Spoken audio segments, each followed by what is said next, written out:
So hello बच्चों, कैसे हो आप लोग। आई होप कि आप सभी अच्छे होंगे, अच्छे से पढ़ाई कर रहे होंगे। जैसा कि आप सभी जानते हैं कि कल साइंस का पेपर है। सो हम मोस्ट इंपॉर्टेंट न्यूमेरिकल्स कर रहे थे। मोस्ट इंपॉर्टेंट कहने का मतलब जो हर बार पूछे जाते हैं और इस बार भी पूछे जाएंगे। मैंने 10 इंपॉर्टेंट न्यूमेरिकल्स आपको बता दिए हैं पिछली वीडियो में। वीडियो नहीं देखी तो लिंक आपको डिस्क्रिप्शन या कमेंट बॉक्स में मिल जाएगी, वहाँ से देख लीजिएगा। उस वीडियो को देखना बहुत ही ज़्यादा इंपॉर्टेंट है। इस वीडियो से भी ज़्यादा इंपॉर्टेंट उस वीडियो को देखना है। पहले तो उस वीडियो को देख लो, उसके बाद इस वीडियो को देखो, या इस वीडियो को पहले देख लो, इसको छोड़ना नहीं है। मेरे कहने का मतलब ये है, आपको छोड़ना नहीं है, ठीक है। देखो यहाँ पर मैंने आपको बताया था कि मैं आपको 25 जो है 25 आपको न्यूमेरिकल्स कराऊंगा। 25 न्यूमेरिकल्स कराऊंगा। अगर आप 25 न्यूमेरिकल्स को कर लेते तो 100% मेरी गारंटी है कि कोई भी न्यूमेरिकल आपका नहीं छूटेगा 24 बोर्ड एग्जाम में, 2024 बोर्ड एग्जाम में। याद रखिएगा, कोई भी न्यूमेरिकल नहीं छूटेगा। अगर कोई भी न्यूमेरिकल छूट जाए तो मुझसे कहना। मैंने गणित में जो जो क्वेश्चंस बताए थे हर एक क्वेश्चन आया। इसी प्रकार विज्ञान में जो आज क्वेश्चन बताऊंगा वो हर एक क्वेश्चन आएगा। आप सभी जानते हैं कि मैंने गणित पढ़ाई थी तो सारे के सारे क्वेश्चन पढ़े हुए आए थे आपके। ऐसा कोई क्वेश्चन नहीं था जो मैंने पढ़ाया ना हो। उसी प्रकार आज भी आपको बताऊंगा। मैंने 10 बता दिए हैं, 10 न्यूमेरिकल्स बता दिए, उन्हें देख लीजिए। आज आपको 14 से 15 न्यूमेरिकल बताऊंगा, उसे भी देख लीजिएगा, ठीक है। बहुत ही छोटी क्लास है, ज्वाइन कर लीजिए। देखिए यहाँ से हम 11 से स्टार्ट कर रहे हैं। 11 से पहले के जितने भी न्यूमेरिकल थे मोस्ट इंपोर्टेंट की सीरीज में, उन्हें हमने कर लिया है। देखो यहाँ पर 11वां क्वेश्चन मोस्ट इंपोर्टेंट है, इसे देखिए। 11वां क्वेश्चन, इसमें सबसे पहले लिखेंगे दिया है, ठीक है। इस क्वेश्चन में क्या क्या दिया गया है उसे हम पहले लिखेंगे।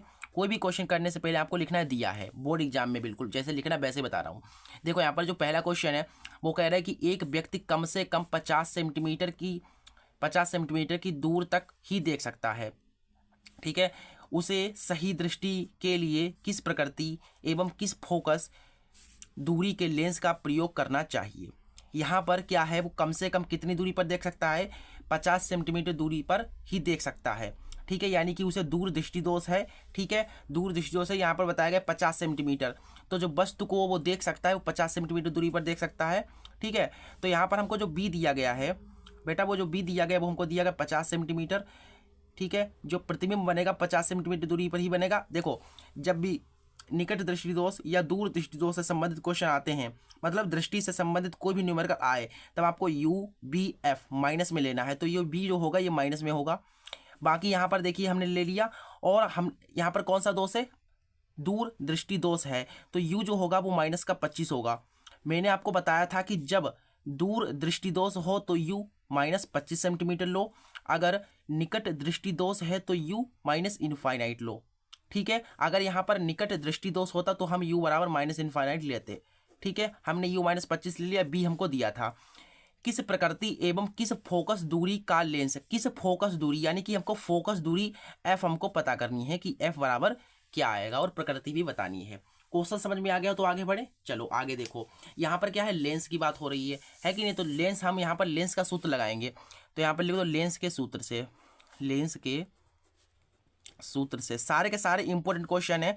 तो वीडियो में लास्ट तक बने रहिएगा, सभी क्वेश्चन है, बाद में पछताना ना पड़े, इसलिए वीडियो को अभी पूरा देखिए, ठीक है। चलो यहाँ पर लेंस का सूत्र लगाएंगे। तो लेंस का सूत्र क्या होता है, 1/f बराबर 1/b माइनस 1/u, ठीक है। तो हमें f तो निकालना है, और यहाँ से v अपने पास है माइनस का 50, तो माइनस ऊपर रखेंगे, और u जो है वो माइनस का 25 है तो ये प्लस का हो जाएगा। यहाँ से अपने पास जो f आएगा वो देखो 25 कम 25, 50 से कम 50, ठीक है, ये प्लस है। और इसकी से करा देंगे तो 25 पंजे 125 हो जाएंगे, ठीक है। और यहाँ से अपने पास आ जाएगा घटाने पर 25, और नीचे 125 है, तो 25 से कम 25, 25 पंजे 125, 50 आ जाएगा। f की 1 से गुणा हो जाएगी तो f आएगा, और 50 से कम 50, यानी कि जो फोकस दूरी आएगी वो कितनी आएगी, 50 सेंटीमीटर आएगी। क्वेश्चन समझ में आ गया। तो फोकस दूरी कितनी होगी, 50 सेंटीमीटर होगी, ठीक है। बिल्कुल क्लियर है सब कुछ, ठीक है। चलो यहाँ से तो यहाँ पर लिख दो कि अतः फोकस दूरी, लेंस की फोकस दूरी 50 सेंटीमीटर है, तथा अब प्रकृति भी हमको लिखनी है। तो प्रकृति लिख दो। देखो कौन सा दोष है, कौन सा दोष है, दूर दृष्टि दोष है ना। तो दूर दृष्टि दोष है तो प्रकृति कैसी हो जाएगी, कौन सा लेंस लगाना पड़ेगा, उत्तल लेंस लगाना पड़ेगा। कौन सा लेंस लगाना पड़ेगा, उत्तल लेंस लगाना पड़ेगा। तो उत्तल लेंस, ठीक है। तो ये हमारे पास आंसर ये आ जाएगा, ठीक है। चलिए इसके बाद जो इसका 12वां क्वेश्चन है उसे देख लीजिए। देखिए 12वां मोस्ट इंपोर्टेंट क्वेश्चन है। 12वां क्वेश्चन ये रहा आपकी स्क्रीन पर। देखिए 12वां क्वेश्चन 2024 के लिए मोस्ट इंपोर्टेंट है, याद रखिएगा, नोट करके लिख लो। देखो यहाँ पर 12वां क्वेश्चन, अगले पेज में पहले तो ले लेता हूँ। अब देखो यहाँ पर 12वां क्वेश्चन है, कह रहा है कि 200 वाट का एक हीटर 250 वोल्ट के एक मेंस से जुड़ा है, गणना कीजिए। पहला क्वेश्चन है हीटर में प्रवाहित धारा, दूसरा क्वेश्चन है हीटर के तार का प्रतिरोध, तीसरा क्वेश्चन है 10 घंटे में व्यक्ति विद्युत धारा व्ययति व्ययति कितनी खर्च हो गई, व्ययति यानी खर्च, खर्च विद्युत धारा 10 घंटे में कितनी विद्युत धारा नहीं विद्युत ऊर्जा, कितनी विद्युत ऊर्जा खर्च हो गई होगी। ये 6 मार्क्स का क्वेश्चन है। ठीक है, कितने मार्क्स का क्वेश्चन है बेटा? 6 मार्क्स का क्वेश्चन है और 2024 में बहुत छपने वाला है ये क्वेश्चन। ठीक है, तो देखो यहाँ पर सबसे पहले लिखो दिया क्या गया है, शायद आपको साफ नहीं। सो इस क्वेश्चन में हमको क्या क्या दिया गया, सबसे पहले लिख लो दिया है। इस क्वेश्चन में हमें क्या क्या दिया गया है? हमें दिया गया है, बोला गया 200 वाट का एक हीटर, वाट यानी कि पी, तो हमें पी कितना दिया गया है? 200 वाट। ठीक है, आगे बोला गया 250 वोल्ट। अब वोल्ट का मतलब विभवांतर यानी वी, तो वी हमें कितना दिया गया है? 250 वोल्ट। ठीक है, इतनी चीज क्लियर है। आगे हमको क्या निकालना है? तो पहला क्वेश्चन इसका है हीटर में प्रवाहित धारा, यानी कि हमको निकालना है हीटर में प्रवाहित धारा। सॉरी, यहाँ पर हीटर लिखो, हीटर में प्रवाहित धारा यानी आई हमको बताना है। तो देखो यहाँ पर कैसे निकलेगा, हमें पी पता है, हमें बी पता है, तो आई आराम से निकाल सकते हैं। फार्मूला क्या होता है? फार्मूला होता है पी बराबर वी इंटू आई। पी बराबर क्या होता है? वी आई होता है। तो यहाँ पर हम देखो पी की जगह पर कितना लिख देंगे? 200 लिख देंगे। ठीक है, और वी अपने पास है 250 इंटू आई। ठीक है, तो यहाँ से हमारे पास हो जाएगा आई बराबर 200 बटा, देखो यहाँ पर ये गुणा में 250 है तो बटे में आ जाएगा। अब ये तो जो है यहाँ से कट जाएगा। ठीक है, 5 25 5 को 20, तो आई बराबर जो आया है वो आया है 0.5840 एम्पियर। ठीक है, ये हमारे पास जो है धारा आ गई है, समझ गए? तो हीटर में प्रवाहित धारा कितनी होगी? 0.8 एम्पियर होगी। अब इसका जो सेकंड पार्ट है उसे सॉल्व करते हैं। सेकंड पार्ट में बताया गया है कि हीटर के तार का प्रतिरोध, हमें प्रतिरोध बताना है। तो देखो यहाँ पर पहले लिख लो क्वेश्चन क्या है, हीटर में तार का प्रतिरोध। अब देखो प्रतिरोध यानी हमको आर बताना है। तो देखो आर निकालेंगे कैसे, हमें क्या पता, आर बराबर यहाँ पर फार्मूला लगा दो, आर बराबर बी अपॉन आई। ठीक है, तो हमें मिल जाएगा। तो यहाँ से आर बराबर देखो बी कितना है, ऊपर देख लीजिए, बी हमें 250 दिया गया है तो 250 लिखेंगे। आई कितना आया? 0.8 आया। ठीक है, इसका पॉइंट काटेंगे तो ऊपर 0 बढ़ जाएगा। ठीक है, तो यहाँ से अपने पास 250 है ना, तो आर बराबर हमारा हो गया, देखो ऊपर 2500 बटा 8। ठीक है, तो ऊपर भाग देने पर कितना आएगा? 8 तियाँ वैसे काट दो, 2 चौको 8, 2 एकम 2, 2 दूना 4, 2 पंचे 10, और काटना चाहो तो काट दो, 2 एकम 2 और सॉरी 2 दूना 4, 2 छंग 12, 2 दूना 4, 2 पंचे 10। अब यहाँ से आर बराबर आ जाएगा 2 तियाँ 6, 2 एकम 2, 2 दूना 4, 2 पंचे 10। ये हमारे पास जो है प्रतिरोध आ गया है। ठीक है, तो प्रतिरोध ये आएगा। इसके बाद हमको क्या बताना था? हमको बताना था कि 10 घंटे में व्यय ऊर्जा, यानी कि 10 घंटे में कितनी ऊर्जा खर्च होगी, ये भी बताना है। इसका पार्ट 3 देखो, 10 घंटे में व्यय का मतलब खर्च ऊर्जा यानी यूनिट्स, हमको यूनिट्स बतानी है कितनी होंगी। ठीक है, यूनिट्स हमको बतानी है। तो देखो यूनिट निकालने का फार्मूला मैंने आपको बताया था, क्या बताया था? यूनिट निकालने का फार्मूला होता है यूनिट बराबर वाट गुणा घंटा गुणा समय, वाट गुणा घंटा बटा 1000। ठीक है, समय तो कोई ज़्यादा है नहीं, तो वाट अपने पास कितना है, कितने वाट का है? 200 वाट का है। कितने वाट का है? 200 वाट का है। तो यहाँ पर लिखेंगे 200, और घंटा कितने घंटे चला रहे हैं? 10 घंटे चला रहे हैं, और नीचे 1000, 3 जीरो से ये कट जाएंगे, 2 किलोवाट हावर। ये अपने पास जो है आंसर आ जाएगा। तो इतनी ऊर्जा जो है खर्च होगी। समझ गए? इस क्वेश्चन को ऐसे करना था। ठीक है, बहुत धीरे धीरे समझा रहे हैं, धीरे धीरे इसलिए समझा रहे हैं कि आपको पूरी तरीके से समझ में आ जाए और बोर्ड एग्जाम में अगर क्वेश्चन ये आ जाए तो आप कर लें। ठीक है, इसके बाद अगला क्वेश्चन देखो, बहुत ही ज़्यादा इंपॉर्टेंट है और बहुत ही बार पूछा जाता है ये क्वेश्चन। ठीक है, क्वेश्चन नंबर 13। इस क्वेश्चन में सबसे पहले लिखेंगे क्या दिया गया है, उसे दिया है 5 सेंटीमीटर लंबाई की कोई वस्तु। तो यहाँ पर हमको वस्तु की लंबाई दे दी गई है, वस्तु की लंबाई, वस्तु की लंबाई को हम ओ कहते हैं, तो ओ हमको दिया गया 5 सेंटीमीटर। 30 सेंटीमीटर वक्रता त्रिज्या, हमें आर बराबर दिया गया है कितना, 30 सेंटीमीटर। तो मैंने आपको बताया जैसे ही आपको आर दिया जाए वैसे ही तुरंत ही आप एफ निकाल लो। तो आप जानते हो आर बराबर क्या होता है, 2f होता है। तो यहाँ से f बराबर हो जाएगा r/2। ठीक है, यहाँ से f मिल जाएगा। तो हमें r कितना है, 30 है बटा 2, 2 एकम 2, 2 पंचे 10। तो आपने देखा जो f आया है वो कितना आया है, 15 सेंटीमीटर। तो ये हमारे पास f है, ये अपने पास o है। ठीक है, आगे और चीज़ें हमको दी गई हैं कुछ। देखो आगे बताया गया अवतल दर्पण है, तो अवतल दर्पण है तो ये जो है r जो होगी माइनस में होगी फिर। ठीक है, ये किस में होगी बेटा, माइनस में होगी। तो जो यहाँ पर आएगा ये भी माइनस में ही आएगा। ठीक है, माइनस के 15। ठीक है, आगे बोला गया है कि 20 सेंटीमीटर दूरी पर रखी है। जो वस्तु है वो कहाँ पर रखी है, 20 सेंटीमीटर दूरी पर। तो जो वस्तु की स्थिति है वो 20 सेंटीमीटर है।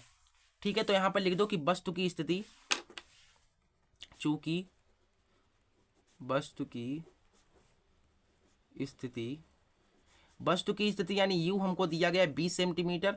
हमने बताया जब अवतल दर्पण हो या अवतल लेंस हो तो यू बी एफ माइनस में लेते हैं, तो ये माइनस में आएगा। ठीक है, अब हमें निकालना क्या है, हमें निकालना है प्रतिबिंब की स्थिति और प्रतिबिंब की प्रकृति और यहाँ पर आकार। चलो यहाँ पर प्रतिबिंब की स्थिति बतानी है और प्रतिबिंब का आकार बताना है। ठीक है, तो हमको देखो यहाँ पर लिख लो, जैसे मैं कर रहा हूँ, देखो मैं वैसे ही कर रहा हूँ जैसे आपको बोर्ड में करना है। ठीक है, बिल्कुल। तो प्रतिबिंब की हमको स्थिति यानी कि v हमको बताना है। ठीक है, और हमको बताना है प्रतिबिंब का आकार, प्रतिबिंब का आकार। तो आकार यानी कि आई हमको बताना है। समझ गए क्वेश्चन को, क्वेश्चन समझ में आ गया तो आंसर तो आप कर ही लोगे इसका। ये तो वैसे आसान क्वेश्चन है। ठीक है, तो यहाँ पर क्या है, दर्पण है। ठीक है, तो दर्पण का सूत्र लगाएंगे, दर्पण के सूत्र से। तो बेटा दर्पण का क्या सूत्र होता है यहाँ पर, तो दर्पण का सूत्र बेटा दर्पण ही है कि लेंस है, देख लेते हैं एक बार हम, जो है आंसर बिल्कुल गलत नहीं आना चाहिए। देखो दर्पण है कि लेंस है, हमारे पास अवतल दर्पण बोला गया तो दर्पण का ही सूत्र लगाएंगे यहाँ पर। तो दर्पण का सूत्र क्या होता है, 1/f बराबर 1/b प्लस 1/u। आप फटाफट करें इसे, तो 1/f कितना है, 15 है, हमें v निकालना है, और प्लस 1/u, u कितना है हमारे पास, u है -20। ठीक है, तो यहाँ से अपने पास हो जाएगा 1/b बराबर माइनस का 1/15, माइनस का इधर आएगा तो प्लस का हो जाएगा। ठीक है, तो 1/v, 20 एकम 20, 15 एकम 15, इधर सामने सामने करा है, 15 दूना 30, 300। तो 1/v इज इक्वल टू 15, 5 और नीचे 300, 5 एकम 5, 5 छका 30, वी कम वी माइनस का 60 सेंटीमीटर। तो जो प्रकृति आ गई है वो कितनी आ गई है, 60 सेंटीमीटर। तो यहाँ पर लिख दो, देखो यहाँ पर मैं कर रहा हूँ, अतः प्रतिबिंब की प्रकृति 60 सेंटीमीटर है। ठीक है, और हमें आकार भी बताना है, तो आकार निकालने के लिए आप फार्मूला लगाएंगे, m बराबर I/O बराबर -v/u। क्योंकि दर्पण है इसलिए माइनस लेंगे, लेंस होता तो प्लस लेते। ये तो इसकी हमें कोई ज़रूरत नहीं है, हमें I निकालना है, तो I मिल जाएगा। ओ कितना दिया गया हमें, ओ दिया गया 5 सेंटीमीटर। कितना दिया गया, 5 सेंटीमीटर। तो यहाँ पर 5 लिखेंगे, और माइनस बी कितना है हमारे पास, माइनस पहले से ही देखो माइनस का है, तो यहाँ पर माइनस का 60। यू कितना है बेटा, यू हमारे पास है माइनस का 20, तो यहाँ पर माइनस का 20 लिख लो। ये जो है यहाँ पर माइनस माइनस काट सकते हो, तो यहाँ से हमारे पास आ जाएगा, देखो 0 से 0 कट जाएगा, 2 3 6, आई की 1 से गुणा हो जाएगी, आई आएगा 5 3 15। तो ये अपने पास आ गया प्रतिबिंब का आकार। अतः प्रतिबिंब का आकार 15 सेंटीमीटर है। ठीक है, और प्रकृति लिखनी है तो प्रकृति भी लिख दो आराम से। प्रकृति देखो ये किस में आया, माइनस में आया, तो दर्पण के कहाँ बनेगा, दर्पण के आगे बनेगा, दर्पण के आगे प्रतिबिंब बनेगा। ठीक है, ये हमारा जो है इसका सॉल्यूशन होगा। ठीक है, इस टाइप से हमें इस क्वेश्चन को करना था। चलो इसके बाद इसका अगला जो क्वेश्चन है उसे देख लेते हैं। कितने क्वेश्चन हो गए हमारे, 13 क्वेश्चन हो गए। अब 14 देखो, 14वां क्वेश्चन बहुत ही इंपॉर्टेंट क्वेश्चन है और 2024 में आ सकता है, इसके चांसेस बहुत ही ज़्यादा हैं, 99% चांस है इस क्वेश्चन के बेटा। ठीक है, तो यहाँ से देखो क्या है, इस क्वेश्चन को ध्यान से देखो। सबसे पहले क्या है, एक घर में 100 वाट के 15 विद्युत लैंप प्रतिदिन 6 घंटे जलते हैं। एक घर है, सपोज करो वो आपका घर है, आपके घर में 100 वाट के जो है 15 लैंप जल रहे हैं और 1 घंटे, देखो प्रतिदिन कितने घंटे जलते हैं, 6 घंटे जलते हैं। आप हर रोज जो है 6 घंटे जलाते हो। 300 वाट का एक रेफ्रिजरेटर भी आप चलाते हो और 300 वाट का जो रेफ्रिजरेटर है वो आप रोज 10 घंटे चलाते हो और आपका जो बिल आता है वो 2.5 रुपया प्रति यूनिट आता है। तो आपको बताना है कि एक माह में कितना खर्च आएगा, यानी कितने रुपए का बिल आ जाएगा। समझ गए, आपका घर है उसमें आप 15 लैंप जो है 100 वाट के हैं और आप 6 घंटे चलाते हो हर दिन। ठीक है, प्रतिदिन चलाते हो और 300 वाट का एक रेफ्रिजरेटर भी चलाते हो, 10 घंटे चलाते हो। ठीक है, कितने घंटे चलाते हो, 10 घंटे, 2.5 रुपया प्रति यूनिट का बिल है। ठीक है, अब यहाँ से देखो हमारे क्या निकलेगा। सबसे पहले लिख लो, दिया है क्वेश्चन नंबर 14, इसमें क्या क्या दिया गया है, दिया गया है हमें यहाँ पर दिया गया है कि 100 वाट। तो पहले तो यहाँ पर बल्ब लैंप पर बात करते हैं। लैंप पर देखो, लैंप पर हम सबसे पहले देखते हैं कि लैंप को जलाने में कितनी यूनिट खर्च होंगी। जैसे कि आप लैंप जलाओगे तो उसमें कितनी यूनिट का कितनी यूनिट वो खर्च करेगा। तो हम क्या करते हैं, पहले लैंप पर जो है यूनिट निकालेंगे। तो लैंप पर खर्च यूनिट हम निकालेंगे। तो यूनिट निकालने का जो सूत्र होता है वो क्या होता है, यूनिट निकालने का सूत्र होता है वाट गुणा घंटा गुणा समय। ठीक है, बटा 1000, यही तो होता है ना यूनिट निकालने का, पीछे मैंने आपको बताया है। अब वाट कितने वाट का भैया, जो आपका लैंप है वो 100 वाट का है तो 100 लिख देंगे। थोड़ा हल रहा है ये, थोड़ा जो है हल रहा है स्टैंड, 2 मिनट रुकिए। ठीक है, चलो 100 वाट। और भैया क्या घंटा, कितने घंटे आप चलाते हो, आप 15 घंटा चलाते हो। कितने घंटे चलाते हो आप, सॉरी 6 घंटे चलाते हो, 6 घंटे चलाते हो। और समय आप कितने दिन का बिल निकाल रहे हो, आप निकाल रहे हो 1 माह का। 1 माह तो मानता हूँ 1 माह में जो है 30 दिन है, आप 31 भी मान सकते हो, 28 भी मान सकते हो, 29 भी मान सकते हो। ठीक है, मैं क्या कर रहा हूँ 30 दिन मान रहा हूँ। ठीक है, आप भी 30 ही मानिएगा, आप 28 भी मान सकते हैं, 31 भी मान सकते हैं। ठीक है, कोई दिक्कत नहीं है। बाट इतने घंटा, 6 घंटा, हम 1 महीने, जो समय कितना है 1 महीना। ठीक है, और कितने आपके कितने लैंप हैं, आप 15 जला रहे हो तो 15 से गुणा करा देंगे। अब 15 से अगर मैं गुणा ना कराऊं तो ये 1 लैंप का निकलेगा, 1 लैंप की यूनिट निकलेगी। हम तो भैया 15 लैंप जला रहे हैं तो हमें तो 15 का निकालना है, तो एक साथ निकल जाएगा 15 से गुणा कराने पर। ठीक है, तो यहाँ से बटे में कितने हैं, 1000 हैं। अब देखो यहाँ पर 1 0 से 1 कट जाएगा, 2 0 से 1 कट जाएंगे, तो हमारे पास क्या आएगा, देखो 15 छक्का 90 और 15 छक्का 90 हो जाएंगे और ये 3 है, तो हमारे पास आ जाएगा 3 27, 270 यूनिट। तो हमारी जो यूनिट आ गई हैं वो कितनी आ गई हैं, 270। ठीक है, हमारे पास ये जो है 270 यूनिट आई हैं। चलो इसके बाद हम बात करते हैं रेफ्रिजरेटर पर। किस पर बात करते हैं, रेफ्रिजरेटर पर। अब रेफ्रिजरेटर को जलाने में कितनी यूनिट खर्च होंगी, तो रेफ्रिजरेटर, चलो तो रेफ्रिजरेटर के लिए पहले यूनिट का फॉर्मूला वही रहेगा, यूनिट बराबर वाट गुणा घंटा गुणा समय बटा 1000। ठीक है, आपका जो रेफ्रिजरेटर है वो कितने वाट का है, रेफ्रिजरेटर आपका है 300 वाट का। ठीक है, 300 वाट का है। आप कितने घंटे जलाते हो, आप जो है हर रोज उसे जो है कितने घंटे, 10 घंटे जलाते हो, आप 10 घंटे जलाते हो। ठीक है, 10 घंटे। और हम कितने दिनों का निकाल रहे हैं, हम भैया निकाल रहे हैं 30 दिनों का। रेफ्रिजरेटर कितने हैं, 1 रेफ्रिजरेटर है तो 1 से गुणा करा देंगे, नीचे 1000 है। देखो 1 0 से 1 कट जाएंगे, 1 0 से 1 कट गया, 1 0 से 1 कट गया, तो 3 3 9 90। ठीक है, 30 3 90, तो 90 हमारे पास जो है यूनिट आ गई। यानी कि कहने का तात्पर्य ये है कि एक रेफ्रिजरेटर को जलाने में 90 यूनिट खर्च होंगी और 15 लैंपों को जलाने में 270 यूनिट खर्च होंगी। अब बताओ सब टोटल यूनिट कितनी हो गई, है कि नहीं, टोटल यूनिट कितनी हो गई, ये और ये हम जोड़ देंगे तो हमारी कुल यूनिट आ जाएंगी। तो यहाँ पर लिख दो कुल, अतः कुल यूनिट बराबर, ये 90 है और वो 270 है, उन्हें जोड़ते हैं। देखो यहाँ पर 0 9 7 16 360, तो हमारी जो यूनिट आ गई हैं बेटा वो कितनी आ गई हैं, 360 यूनिट आ गई हैं। ठीक है, तो यानी कि लैंप और रेफ्रिजरेटर को जलाने में 360 यूनिट खर्च होंगी। हमारा जो बिल है वो 250 रुपया है, 250 रुपया प्रति यूनिट, यानी एक यूनिट का 250 रुपया। तो यहाँ पर लिख दो इसलिए 250 रुपया प्रति यूनिट के हिसाब से एक माह में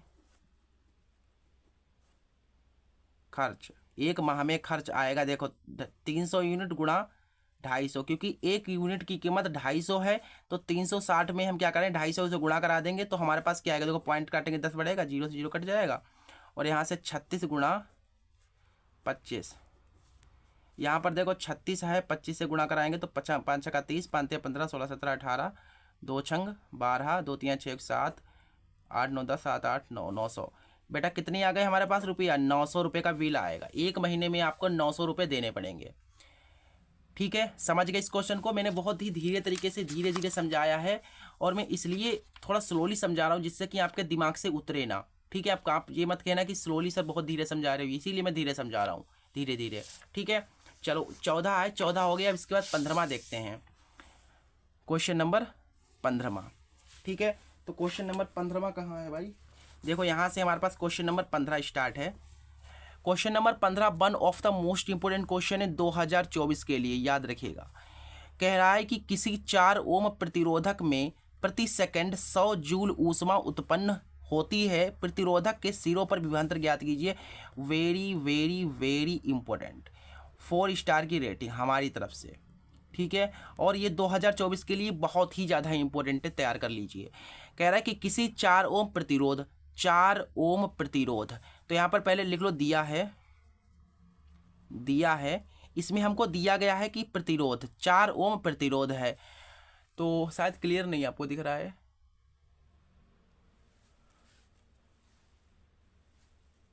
ठीक है, हाँ, सो यहाँ पर क्या है हमारे पास, 4 ओम प्रतिरोध, प्रतिरोध यानी आर हमें दिया गया है 4 ओम। आगे प्रति सेकंड, सेकंड यानी समय जो दिया गया है वो हमें दिया गया है प्रति, यानी कि एक सेकंड हमें समय दिया गया है। 100 जूल ऊष्मा, ऊष्मा यानी कि एच हमको दी गई है 100 जूल। ठीक है, और प्रतिरोध के सिरों पर विभवांतर यानी वी हमको पता करना है। One of the most important question of this video. देखो यहाँ पर कैसे निकलेगा, सबसे पहले तो हमको देखो आर, हमें बी निकालना है। अगर हमें कैसे भी करके आई पता चल जाए तब हम आर बराबर बी अपॉन आई फॉर्मूला लगा करके निकाल सकते हैं। ठीक है, तो सबसे पहले हम आई पता करेंगे, आई यानी कि धारा। ठीक है, तो सबसे पहले धारा पता करने के लिए एच बराबर फार्मूला आपको पता है क्या होता है, एच बराबर फार्मूला होता है आई स्क्वायर आर इंटू टी, ये होता है ना। तो एच अपने पास 100 है और आई स्क्वायर आर अपने पास 4 है और टी अपने पास 1 है, तो ये काट सकते हो, 4 दूना 8, 4 पंचे 20, तो आई स्क्वायर बराबर अपने पास आ जाएगा 25। ठीक है, तो आई बराबर आ जाएगा, स्क्वायर हटा लेंगे, 25 के ऊपर रूट लगेगा, देन आई बराबर अपने पास आ जाएगा 5 एम्पियर। तो बेटा ये हमारे पास जो है धारा आ गई है। ठीक है, तो धारा अपने पास इतनी आ गई। अब हम जो है निकाल सकते हैं आराम से, आर बराबर बी अपॉन आई, विभवांतर निकालना है तो आराम से निकल जाएगा। आर अपने पास कितना है, 4 है, ऊपर देखिए 4 है कि नहीं है, और विभवांतर हमें विभवांतर तो निकालना है। आई अपने पास 5 है, बटे में कुछ नहीं तो 1, बी की 1 से गुणा हो जाएगी तो आ जाएगा वी कम वी, और 5 चौके 20 वोल्ट। तो यहाँ पर लिख दो, अतः क्या पूछा गया था हमसे पूछा गया था प्रतिरोध के सिरों पर विभवांतर, तो लिख दो यहाँ पर प्रतिरोधक के सिरों पर विभवांतर 20 वोल्ट होगा। ये हमारा जो है आंसर है। समझ गए? और बहुत ही इंपॉर्टेंट क्वेश्चन है, स्क्रीनशॉट लेना चाहो तो आराम से ले सकते हो। ठीक है, 15वें के बाद क्वेश्चन नंबर 16। ठीक है, न्यूमेरिकल नंबर 16 देखिए। अब यहां पर ये न्यूमेरिकल देख लीजिए, बहुत ही इंपॉर्टेंट न्यूमेरिकल है। न्यूमेरिकल कह रहा है कि, देखिए दिख रहा है नहीं दिख रहा है साफ, चलो देखो क्वेश्चन है, कह रहा है कि एक मोटर बाइक पर पीछे से आ रहे किसी अन्य वाहन को देखने के लिए 2 मीटर वक्रता त्रिज्या का एक उत्तल दर्पण लगा है। बाइक के पीछे से आ रहे एक वाहन जिसकी दूरी मोटर बाइक से किसी समय 4 मीटर की है, तो गणना कीजिए उसका प्रतिबिंब दर्पण से कितनी दूरी पर और कहाँ दिखेगा। एक बाइक है, ठीक है, इसमें एक जो है दर्पण लगा हुआ है। ठीक है, इससे पीछे कहीं ये पर एक गाड़ी आ रही है। ठीक है, ये एक वस्तु है। ठीक है, क्या है, एक वस्तु है। तो ये जो वस्तु है यहाँ से यहाँ तक की जो दूरी है वो 4 मीटर है। ये जो दर्पण लगा हुआ है, शीशा जो दर्पण लगा हुआ उत्तल दर्पण, इसकी वक्रता त्रिज्या जो आर है वो कितनी है, 2 मीटर है। तो आराम से हमें बताना है कि इसका जो है इस वाली वस्तु का इस दर्पण पर प्रतिबिंब कहाँ पर बनेगा। ठीक है, समझ में आ गया? तो देखो इसको कैसे, सबसे पहले लिखिए दिया गया है, इसमें हमें क्या क्या दिया है। इस क्वेश्चन में हमको गिवन है, क्या गिवन है, 2 मीटर वक्रता त्रिज्या। आर हमको दी गई है 2 मीटर। हमने बताया जैसे ही वक्रता त्रिज्या दी जाए वैसे ही फोकस दूरी निकाल लो, तब आर बराबर हो जाएगा 2f। ठीक है, तो f बराबर हमारे पास आ जाएगा r/2। ठीक है, अब यहाँ से अपने पास f बराबर r अपने पास 2 है, तो 2/2 = 2, तो जो f आ गया है वो आ गया है 1 मीटर। ठीक है, चलिए, और बताया गया है कि वस्तु जो है 4 मीटर की दूरी पर है, यानी कि जो u दिया गया है वो हमको दिया गया 4 मीटर। ठीक है, तो हमको क्या निकालना है, तो हमें निकालना है v। ये क्वेश्चन में आप पर छोड़ रहा हूँ, आप खुद कर लीजिएगा। दर्पण का फॉर्मूला लगाएंगे, आराम से इस क्वेश्चन को कर लीजिएगा। दर्पण के सूत्र से लगाइएगा 1/f बराबर 1/b प्लस 1/u। ये मैं यहाँ पर दे रहा हूँ, आप खुद कर लीजिएगा इस क्वेश्चन को प्लीज़, यू मिल जाएगा आपको। ठीक है, चलो इसके बाद इसका अगला क्वेश्चन हम देखते हैं। अगला क्वेश्चन हमारा किरण आरेख है। देखो मेरी कान खोलकर एक बात को सुन लो, बिल्कुल कान खोलकर। हर बार किरण आरेख खींचने के लिए 2 नंबर में आता है, तो किरण आरेख खींचना आपको आना चाहिए। केवल इसको देख करके आपको किरण आरेख नहीं आ जाएगा। देखो ये किरण आरेख बार बार पूछा जाता है, ये वाला जो मैंने रखा हुआ है, तभी ये इंपॉर्टेंट है। बाकी हो सकता है कि मान लीजिए ये ना आए, तो आपको किरण आरेख खींचना आना चाहिए। ठीक है, मैंने वीडियो बना करके समझा रखा है, तो देख लीजिएगा। चलिए यहाँ पर देखो, हमें यहाँ पर क्या करना है, अवतल दर्पण से प्रतिबिंब बनाने के लिए किरण आरेख खींचनी है। जब वस्तु कहाँ पर हो, अनंत पर हो और वक्रता केंद्र के बीच हो। ठीक है, तो इसमें तो इसमें अब आंसर डाल के लिखो। देखो यहाँ पर पहली जो कंडीशन है इसमें वो कह रहा है कि अनंत तथा वक्रता केंद्र के बीच हो। अच्छा, दर्पण कौन सा बेटा, दर्पण आपका है अवतल दर्पण। तो सबसे पहले क्या करते हैं, अवतल दर्पण यहाँ पर हम बना लेते हैं। ये अवतल दर्पण बन गया। अवतल दर्पण में सबसे पहले बाहर की ओर कलई नहीं करोगे तो अवतल दर्पण माना नहीं जाएगा।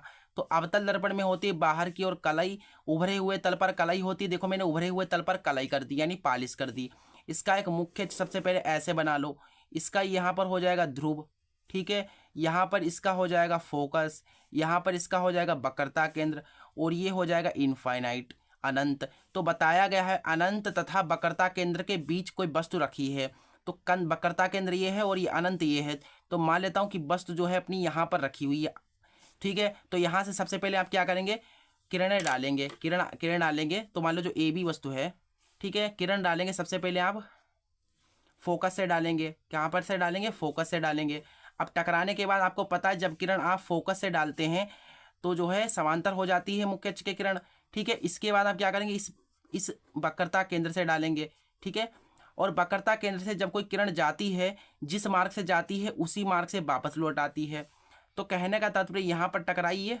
ठीक है, जैसे ऐसे गई यहाँ पर, तो यहाँ तक टकराई और फिर से इसी मार्ग से वापस लौट गई। देखिए ऐसे ऐसे जा रही है, फिर देखिए वापस लौट गई यहाँ से। तो याद रखिएगा कि वक्रता केंद्र से जब भी कोई किरण हम गुजारते हैं तो वो जिस मार्ग से जाती उसी मार्ग से वापस आ जाती है। तो प्रतिबिंब बना कहाँ पर बनेगा, प्रतिबिंब बनेगा यहाँ पर, देखो यहाँ पर। तो प्रतिबिंब यहाँ पर बना। अब प्रकृति लिखनी है तो प्रकृति आराम से लिख सकते हो, देखो चित्र को देखकर लिख दो। प्रकृति कैसी है, प्रकृति देखो छोटा बना, देखो वस्तु बड़ी है, वस्तु से कैसा बना, छोटा बना, ठीक है। और वास्तविक बना, बिल्कुल वास्तविक दिख रहा है, नहीं बिल्कुल रियल पिक्चर, वास्तविक बना। और कैसा बना बेटा, और बना उल्टा, ठीक है। ये आपको लिख देना है पूरा का पूरा स्टेटमेंट, प्रकृति प्रकृति वगैरह, ठीक है। ये हमारा जो है किरणारे खिंच गया है।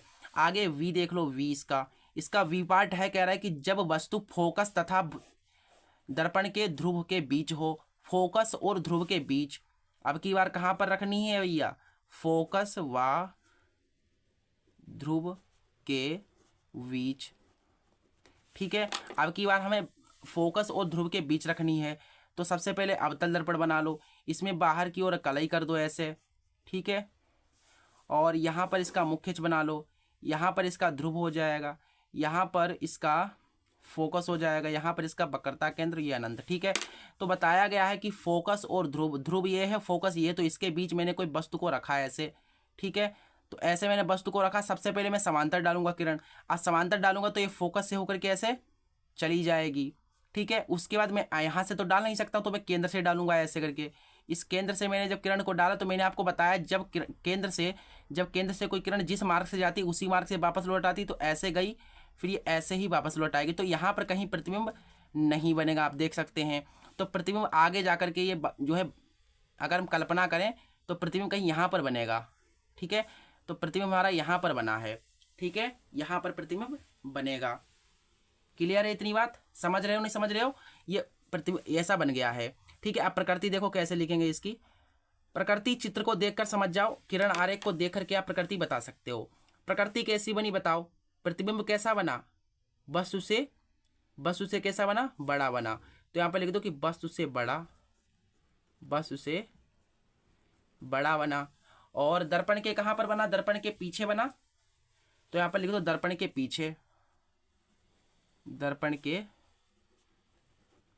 पीछे, देखो ये दर्पण है, दर्पण का ये आगे है और दर्पण के पीछे ये, तो कहाँ पर बना, दर्पण के पीछे बना। और कैसा बना, सीधा बना, बिल्कुल सीधा बना। और कैसा बना, आभासी बना। अब आभासी, कुछ बच्चों को कन्फ्यूजन होता है कि आभासी क्या होता है। आभासी जो ये डॉट डॉट से दिखाते हैं, जो रियल पिक्चर नहीं होती उसे आभासी कहते हैं। तो ये डॉट डॉट से जो पिक्चर बनती है उसे क्या कहते हैं, हम आभासी कहते हैं। जैसे कि मैंने अभी यहाँ पर इमेजिन किया कि भैया यहाँ पर तो कहीं पर बन रही, तो हम इमेजिन करें तो कहीं यहाँ पर जाकर के पिक्चर बनेगी, तो ये आभासी हो जाती है। समझ गए, इस तरीके से मैंने आपको समझाया है, बहुत ही ईजी तरीके से समझाने की कोशिश कर रहा हूँ मैं। 17वां क्वेश्चन हमारा हो गया है। 17वें के बाद हम देखो 18वां देखेंगे। 18वां क्वेश्चन ये रहा, आपका देख लीजिए। क्वेश्चन बहुत ही इंपॉर्टेंट है, देखो यहाँ से क्वेश्चन कह रहा है कि एक विद्युत केतली पर 230 वोल्ट और 2.2 किलो वाट अंकित है। यहाँ पर एक केतली है, केतली कैसी है, विद्युत है, यानी एक विद्युत केतली है जिस पर 230 वोल्ट लिखा है, 2.2 किलो वाट लिखा है, ठीक है। यदि 3 घंटे के लिए कार्य करती है तो प्रयुक्त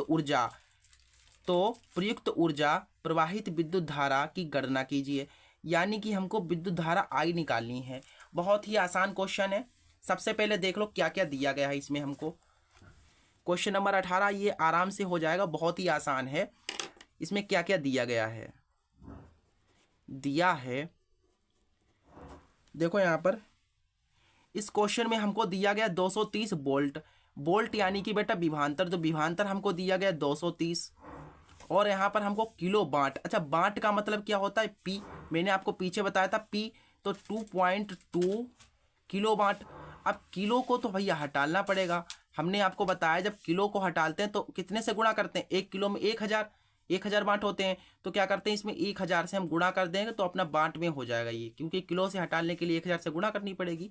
तो अपने पास यहाँ पर देखो पॉइंट काटेंगे 10 बढ़ेगा, इससे इसे काट सकते हैं, तो अपने पास जो पी आएगा वो कितना आएगा, 2200।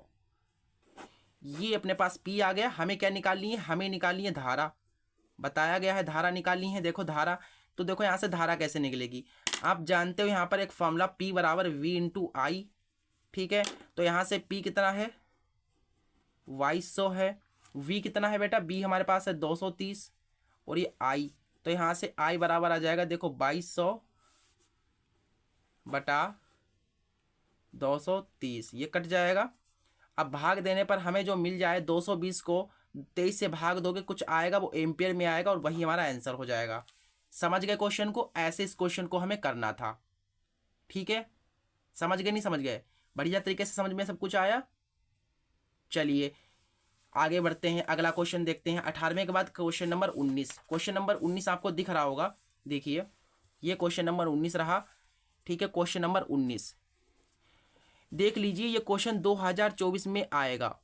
100% चांस है इस क्वेश्चन के, 100% पूरे 100% चांस है इस क्वेश्चन के आने के। ये 100% क्वेश्चन आएगा, गारंटी मेरी है। देखो क्वेश्चन कह रहा है कि 250 वोल्ट तथा 5 एम्पियर फ्यूज वाले परिपथ में 25 वाट के कितने बल्ब जल सकते हैं। यानी कि 250 वोल्ट और 5 एम्पियर के बल्ब 25 वाट के कितने बल्ब जला सकते हो, ठीक है। 25 वाट के कितने बल्ब आप जला सकते हो, हमें बल्बों की संख्या निकालनी है।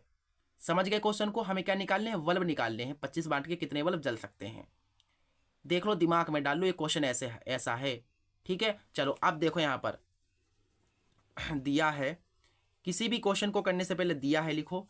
हमें दिया गया है वोल्ट, वोल्ट यानी विभवांतर, बी कितना दिया गया 250 वोल्ट, ठीक है। आगे 5 एम्पियर धारा, तो धारा आई हमको दी गई है 5 एम्पियर, ठीक है। आगे हमको 25 वाट के कितने बल्ब जल सकते हैं। सबसे पहले हम ये पता करते हैं कि इन बल्बों को जलाने में कितना विद्युत सामर्थ्य होगा, यानी कि टोटल बल्बों का विद्युत सामर्थ्य यानी P हम निकालते हैं। इन सभी बल्बों का विद्युत सामर्थ्य यानी हमें P निकालना पड़ेगा सबसे पहले, ठीक है। तो सबसे पहले क्या करते हैं, हम इसका P निकालते हैं, यानी कि इन सब की शक्ति निकालेंगे, इन सब की कैपेसिटी कितनी है। तो P बराबर होता है V इंटू आई, ठीक है। तो यहाँ से P बराबर हमारे पास आ जाएगा V 5 है, I, ये तुम्हारा थोड़ा सा गलत हो गया है, ये समझ जाओ B इतना है, I इतना है, ठीक है। तो P यहाँ से 25, 5 दूना 10, 11 12, अपने पास ये आ गया। इतना सामर्थ्य जो है ये हमारे पास आ गया है 1250। इन सभी बल्बों का, कितने भी बल्ब हों, अभी हमको पता नहीं कितने बल्ब हैं, जितने भी बल्ब हों उनका जो विद्युत सामर्थ्य आएगा वो इतना आएगा, ठीक है। इतना वो आएगा, ठीक है। हमें कितने, हम 25 वाट के कितने बल्ब जल सकते हैं हमको ये बताना है, 25 वाट के कितने बल्ब।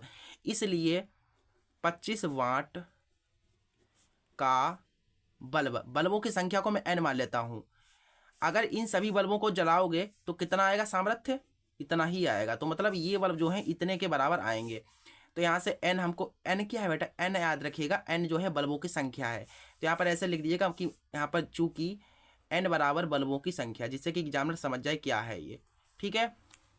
तो यहाँ पर थोड़ी वीडियो कट रही है, यानी क्या है, बल्बों की संख्या, बल्बों की संख्या यहाँ पर ऐसे लिख दो। तो यहाँ से n हम निकाल देंगे, देखो 1250 बटा 25, 25 पंजे 125, यहाँ से n बराबर आ गया 50। तो कितने बल्ब जल सकते हैं, 50 बल्ब। तो यहाँ पर लिख दो कि अतः 25 वाट के 50 बल्ब जल सकते हैं। बिल्कुल सही आंसर ये है, ठीक है। ये हमारा आंसर आया है, देख लीजिए 50 बल्ब, ठीक है। इस तरीके से हमें इस क्वेश्चन को करना था, बहुत ही ज़्यादा इंपॉर्टेंट क्वेश्चन था, ठीक है। चलो 19 के बाद हम क्वेश्चन देखेंगे 20वां, क्वेश्चन नंबर 20। क्वेश्चन नंबर 20 कहाँ है भाई, मेरे पास क्वेश्चन नंबर 20। देखिए क्वेश्चन नंबर 20 क्या है, बहुत ही इंपॉर्टेंट क्वेश्चन है, सारे के सारे इंपॉर्टेंट क्वेश्चन है, ठीक है। क्वेश्चन कह रहा है कि 1500 वाट सामर्थ्य वाले एक विद्युत हीटर को 250 वोल्ट के विद्युत मेंस से जोड़ा जाता है, ज्ञात कीजिए। यहाँ पर हमारे पास कितने क्वेश्चन है बेटा, 2 क्वेश्चन है इसी के 2 क्वेश्चन है। पहला जो क्वेश्चन है वो कह रहा है हीटर से प्रवाहित धारा, दूसरा हीटर के तार का प्रतिरोध। मोस्ट इंपोर्टेंट क्वेश्चन, ठीक है, मोस्ट इंपोर्टेंट क्वेश्चन। ठीक है, ये आपका 6 मार्क्स में क्वेश्चन आएगा, 6 मार्क्स में नहीं तो 4 मार्क्स में आराम से आ जाएगा। ठीक है, तो यहाँ पर सबसे पहले क्वेश्चन में क्या क्या दिया गया है उसे लिखो। दिया है यहाँ पर अपने पास क्या दिया गया है, हमें बांट, बांट का मतलब क्या है बेटा, पी, तो पी हमें दिया गया है 1500। ठीक है, तो 1500 वाट। ठीक है, आगे हमको वोल्ट बोला गया, वोल्ट यानी विभवांतर, विभवांतर कितना है 250 वोल्ट। इसके मात्रक से पहचान लिया करो ये क्या है, अगर वोल्ट हो तो समझ जाओ विभवांतर, बांट हो तो समझ जाओ ये पी है। ठीक है, हमें यहाँ पर पहला पार्ट सोल्व करना है। पहला पार्ट कह रहा है कि हीटर में प्रवाहित धारा, बहुत ही आसान है, हीटर में प्रवाहित धारा, धारा यानी आई हमको प्राप्त करना है। देन आप जानते हैं यहाँ पर फॉर्मूला P बराबर क्या होता है, P बराबर होता है V गुणा I। ठीक है, तो P अपने पास कितना है 1500, V कितना है 250, I यहाँ से मिल जाएगा तो I बराबर आ जाएगा, देखो 1500 बट्टा में 250, काटेंगे तो देखो यहाँ से कटेगा 5 × 15, 5 × 25, 5 छक्का 30, तो I बराबर अपने पास आ गया कितना 6 एम्पियर। तो सो यहाँ पर हमारे पास धारा जो आ गई है वो आ गई है 6 एम्पियर। ठीक है, तो पहला यहाँ पर से पार्ट सोल्व हो गया। अगले पार्ट में हमको बताना है हीटर के तार का प्रतिरोध, हीटर के तार का प्रतिरोध, क्वेश्चन नंबर V, हीटर के तार का प्रतिरोध, प्रतिरोध यानी R हमको बताना है। तो ये कैसे निकलेगा, आप जानते हो R बराबर क्या होता है V/I होता है। ठीक है, तो R हमें मिल जाएगा यहाँ से V कितना है बेटा 250 है। ठीक है, 250 बटा I कितना है 6 है, तो यहाँ से काट सकते हैं 2 × 3 = 6, 2 × 1 = 2, 2 × 4 = 2 × 5 = 10। ठीक है, तो R बराबर अपने पास आएगा 3 × 12, 3 × 3 = 4, 5 और 3 × 18 41 पॉइंट कुछ आएगा ओम। ठीक है, ये अपने पास जो है आंसर होगा, बिल्कुल सही आंसर। ठीक है, ये हमारा जो है आंसर है। तो 20वां क्वेश्चन बहुत ही आसान था, जहाँ तक है 4 मार्क्स में क्वेश्चन आएगा, 6 मार्क्स में तो नहीं आएगा क्योंकि इतना लेंथी है नहीं, तो ये 4 मार्क्स में क्वेश्चन आएगा। हो सकता है इसके साथ कोई नियम वगैरह दे दे, कहे फ्लेमिंग के बाएं हाथ का नियम लिखिए फिर ये क्वेश्चन दे, तो 6 नंबर में होगा क्योंकि 2 नंबर आपके नियम के मिलेंगे। चलिए 21वां क्वेश्चन देखिए, क्वेश्चन नंबर 21। क्वेश्चन नंबर 21 कह रहा है कि निकट दृष्टि दोष से पीड़ित एक व्यक्ति अधिकतम 100 मीटर की दूरी तक देख सकता है। इस दोष का निवारण करने के लिए प्रयुक्त लेंस की फोकस दूरी तथा उसकी प्रकृति ज्ञात कीजिए। बहुत बढ़िया क्वेश्चन है और इजी भी बहुत है। देखो यहाँ पर समझिए एक बात को, मैं यहाँ पर एक आपको, अभी आप लोग एग्जाम देने वाले हो तो आपको मैं एक जो है एक रहस्य बताने वाला हूँ। एक क्या कहता है हिंट जो होती है ना, एक प्रकार की क्या होती है टिप देना चाहता हूँ, एक मैं आपको टिप देना चाहता हूँ। यहाँ पर देखो, यहाँ पर जब भी निकट दृष्टि दोष हो या दूर दृष्टि दोष हो, ठीक है, तो समझिएगा बात को, यहाँ पर जो मैं बात कहने वाला हूँ, अगर निकट दृष्टि दोष है तब आपको अपनी तरफ से जो है u लेना है -इनफाइनाइट। ठीक है बेटा, समझ गए। अगर निकट दृष्टि दोष है तो बिना सोचे समझे u बराबर -इनफाइनाइट ले लो। अगर दूर दृष्टि दोष है तो u बराबर -25 लीजिए।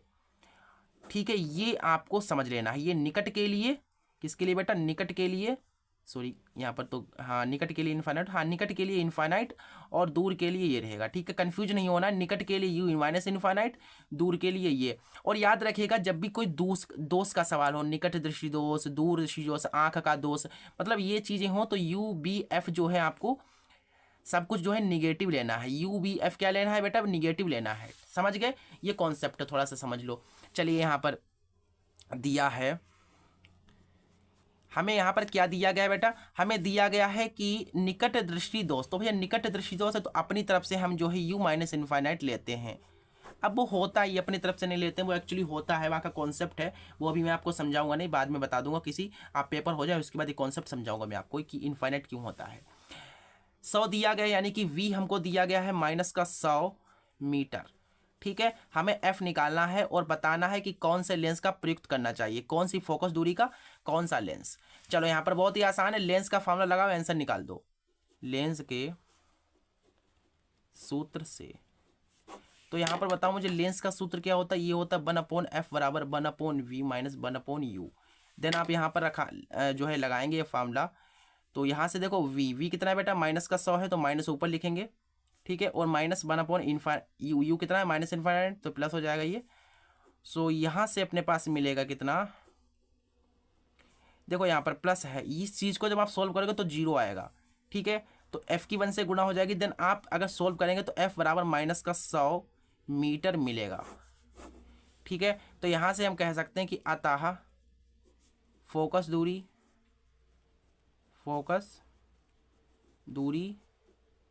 100 मीटर होगी। ठीक है, तथा देखो भैया कौन सा लेंस है, निकट दृष्टि दोष है, कौन सा दोष है, निकट दृष्टि दोष। तो कौन सा जो है चश्मा लगाना चाहिए, कौन से लेंस का चश्मा लगाना चाहिए बताइए, कौन सा लेंस प्रयुक्त किया जाना चाहिए निकट दृष्टि दोष के लिए, निकट दृष्टि दोष के लिए अवतल लेंस प्रयुक्त किया जाना चाहिए। जब निकट दृष्टि दोष होता है तो उसे निकट दृष्टि दोष होता है जब, तो उसे जो है हम इस प्रकार से करते हैं।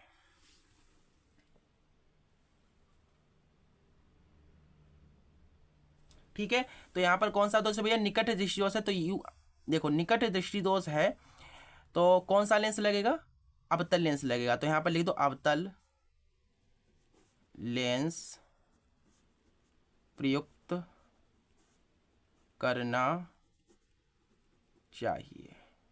ठीक है, जब निकट दृष्टि दोष हो तो अवतल लेंस, जब दूर दृष्टि दोष हो तो उत्तल लेंस। इतनी चीज क्लियर है। चलो 21 के बाद 22वां क्वेश्चन नंबर देखो। देखिए 22वां क्वेश्चन नंबर यहाँ पर ये रहा, यहाँ पर क्वेश्चन देखिए 22वां क्वेश्चन ये है, कह रहा है कि यल लंबाई, मैं नेक्स्ट पेज में बताऊंगा इस चीज को। देखो यहाँ पर यल लंबाई तथा ए मोटाई के तार का प्रतिरोध 10 ओम है। एक तार है यहाँ पर, समझिएगा कॉन्सेप्ट को, सबसे पहले कॉन्सेप्ट को समझ लो इस क्वेश्चन का। अगर कॉन्सेप्ट समझ गए तो काम हो जाएगा। यहाँ पर बेटा एक क्या है आपके पास, एक तार है। ठीक है, ये तार है, इसकी लंबाई कितनी है, L है। तो यहाँ से इसकी जो लंबाई है वो कितनी है, L है। इसकी जो मोटाई है बेटा वो यहाँ पर जो इसकी मोटाई है वो कितनी है, A है, A मोटाई है। और इसका जो प्रतिरोध है, इसका जो प्रतिरोध है वो कितना है, 10 है। 10 क्या है, प्रतिरोध है इसका, 10 ओम। ठीक है, 10 ओम इसका प्रतिरोध है। इसी पदार्थ के एक अन्य तार, इसी पदार्थ मतलब ये जो मान लीजिए लोहे का था तो लोहे के तार से ही एक और तार बनाया जाता है। ठीक है, ये हमारा एक तार और मैंने बना दिया ऐसा। ठीक है, ऐसा मैंने तार बना दिया ऐसे।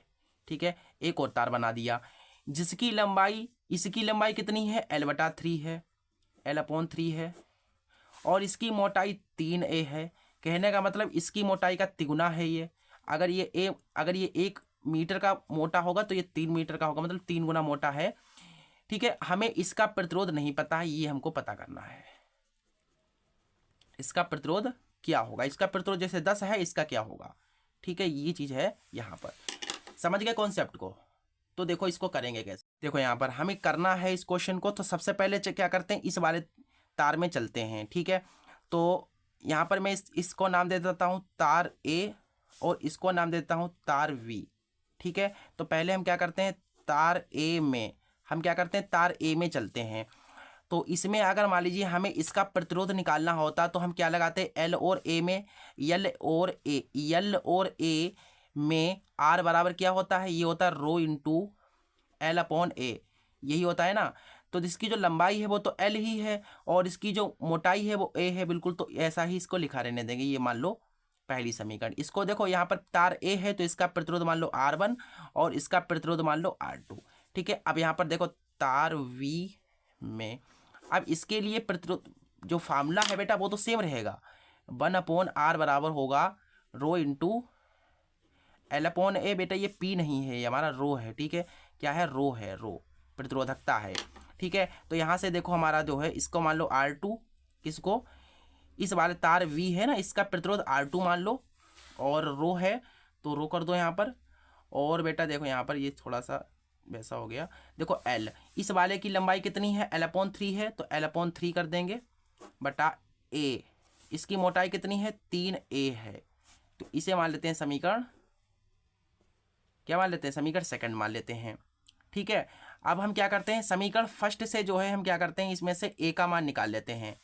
समीकरण फर्स्ट से चलिए समीकरण फर्स्ट से आप ए का मान निकाल लो, या रो जो है ना ये रो, इसका मान निकाल लो। चलिए मैं इस रो का मान निकाल लेता हूँ। समीकरण फर्स्ट से रो का मान निकालने पर, यहां से आप जब निकालेंगे तो रो यहां से आ जाएगा, देखो R1 बराबर ये हो जाएगा, देखो रो इंटू L अपॉन ए है, तो यहां से हमारे पास A बराबर आ जाएगा रो L अपॉन R1। ये समीकरण बन जाएगी थर्ड। अब इस A का मान आप समीकरण सेकंड में रख दो, इसलिए R2 बराबर इस रो यहाँ पर ये ना, ये आप रख सकते हो, यहाँ पर चाहो तो रख सकते हो, तो रख करके चलिए देखते हैं कितना आता है। इस रो की जगह पर हम क्या करेंगे, क्या मैंने निकाला यहाँ पर, इस A का मान निकाल लिया बेटा, यहाँ से हमने A का मान, तो यहाँ से A का मान हमने निकाला, तो A की जगह पर रख दीजिए।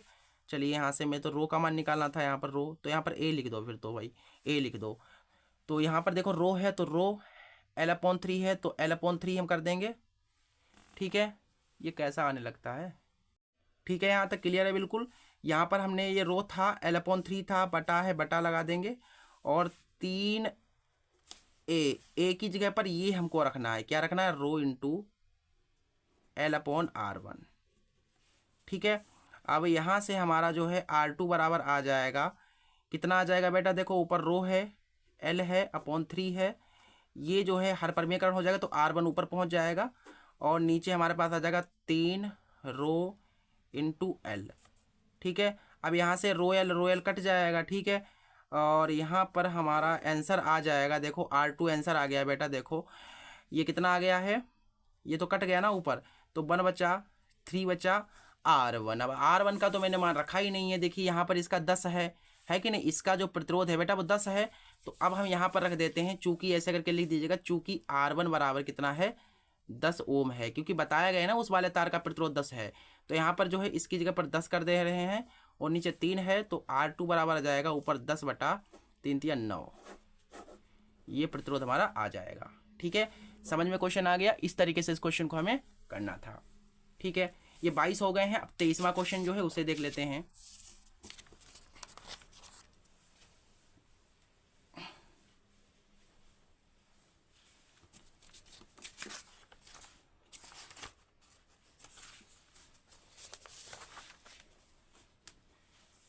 तो चलो यहाँ पर 23वां क्वेश्चन देख लेते हैं। क्वेश्चन नंबर 23, इसमें क्या बताया गया है, इस क्वेश्चन में बताया गया है कि एक लेंस की फोकस दूरी ज्ञात कीजिए जिसकी क्षमताएं -2.0 डायोप्टर हैं। यदि +1 डायोप्टर क्षमता वाले लेंस के साथ जोड़ दिया जाए तो संयुक्त लेंस की फोकस दूरी क्या होगी। हमें यहाँ पर 2 फोकस दूरी निकालनी है, जब क्षमता इतनी है तो फोकस दूरी क्या होगी, और क्षमता इतनी है तब फोकस दूरी क्या होगी। बहुत ही सिंपल है, यहाँ पर देखो जब क्षमता क्षमता को P से प्रतिष्ठित कर देना, तो P बराबर क्या है, -2 डायोप्टर हो। ठीक है, हो तो F बराबर आ जाएगा, देखो तो F बराबर क्या आ जाएगा, F बराबर क्या होता है, तो F हमको निकालना है ना, तो F निकालना है। चलिए यहाँ पर तो सबसे पहले यहाँ पर आप जानते हैं P बराबर क्या होता है, 100 बटा F होता है। ठीक है, तो यहाँ से देखो P का मान आप -2 रखेंगे, और ये 100 बटा F यहाँ से।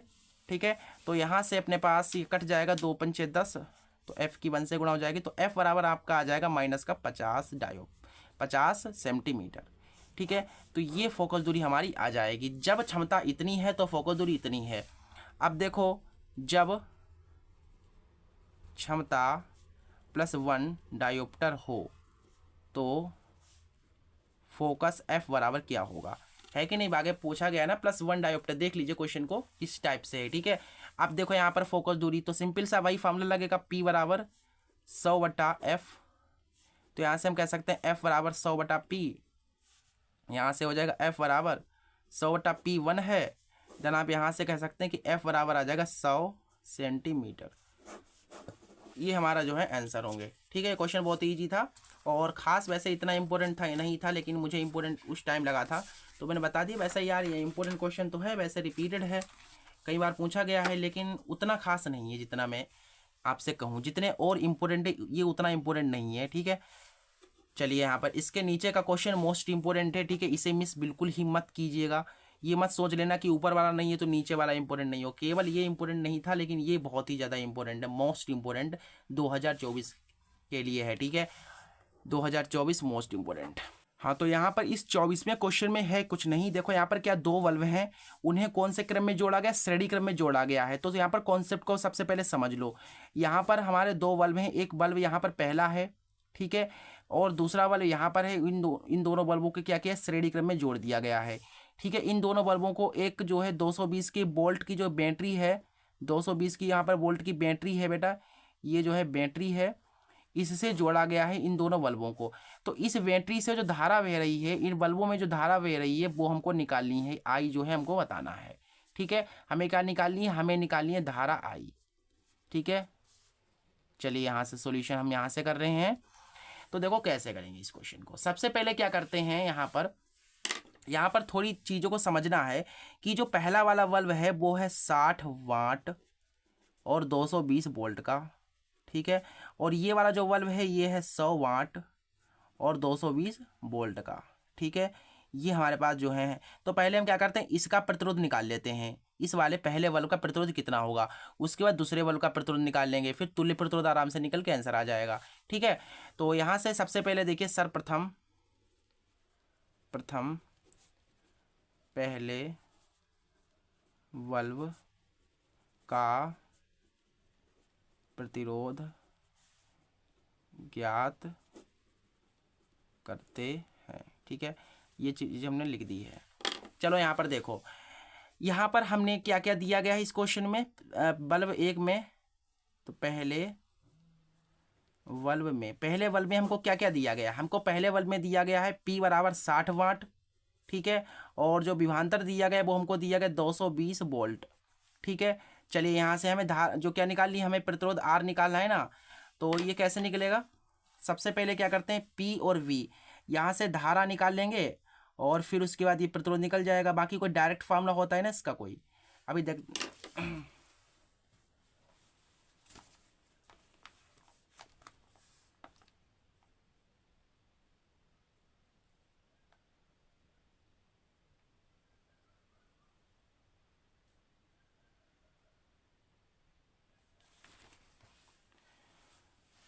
हाँ, तो इसका एक डायरेक्ट फार्मूला होता है, डायरेक्ट फार्मूले से निकल जाएगा। तो P बराबर क्या होता है, B²/R होता है, ठीक है। तो ये डायरेक्ट फार्मूला, यहाँ से डायरेक्ट हमें R मिल जाएगा। देखो P कितना है हमारे पास 60 है, V² कितना है 220 है, तो स्क्वायर में है तो 2 बार इसे लिख देंगे, और बटा में R। तो R के यहाँ से गुणा कराएंगे तो R बराबर अपने पास आ जाएगा 220 गुणा 220/60। ये 0 से 0 कट जाएगा और इसे काटना चाहे 2 3 6, 2 1 2, 2 1 2, तो R बराबर अपने पास आ जाएगा 220 की 11 से गुणा कराएंगे तो कितना आएगा, देखो 220 है और गुणा 11/3, तो R बराबर जो हमें मिलेगा वो यहाँ पर गुणा कराने पर 0 11 दूना 22 हो जाएगा, 11 दूनी 22, 23 24/3। देन R बराबर मिलेगा 3 8 24, ठीक है, 3 18 19, 3 18, ठीक है। लगभग इतना मुझे जो है वो मिल जाएगा प्रतिरोध, ठीक है।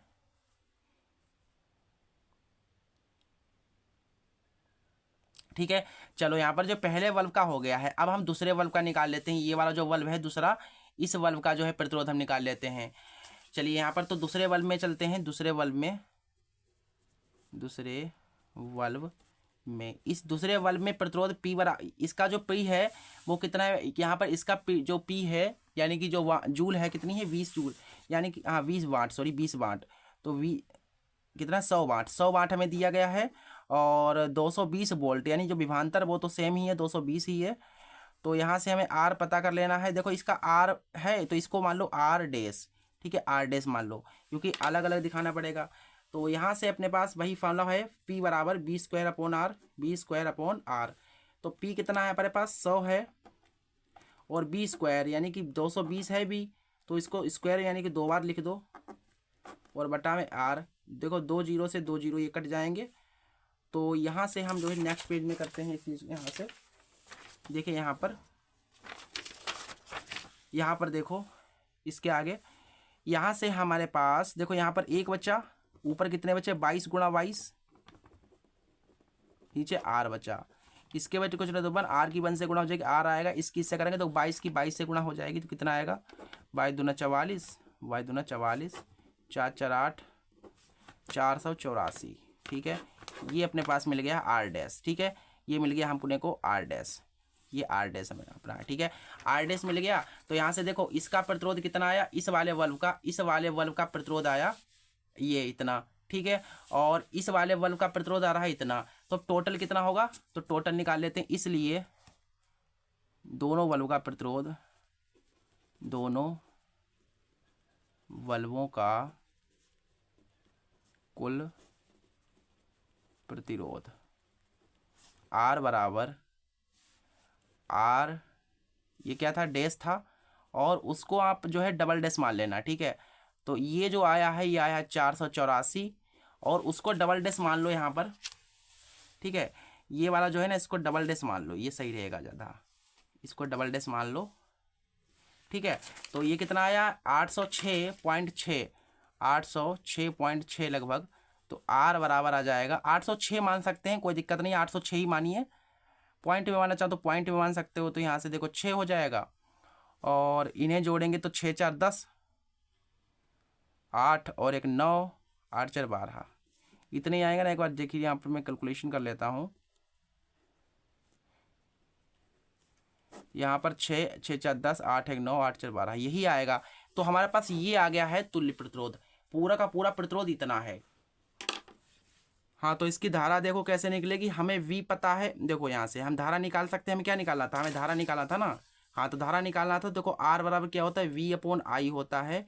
R हमने अभी ये निकाला है 1290 मान लो, और ये 6 पॉइंट में 6 लिखना चाहो तो लिख सकते हो। B कितना है 220 है, दिख रहा है कि नहीं दिख रहा है, देखिए 220 दिया गया है विभवांतर। ठीक है, जो वोल्ट दिया गया है वो 220 है, 220 वोल्ट, और ये I मिल जाएगा यहाँ से, बटे में कुछ तो 1 यहाँ पर गुणा करा देंगे, तो I गुणा 1290 और ये 220, तो I बराबर आ जाएगा देखो 220/12। तो यहाँ से हमें ऊपर से भाग दोगे तो हमारे पास कुछ आंसर आएगा, और वही हमारा जो होगा आंसर होगा।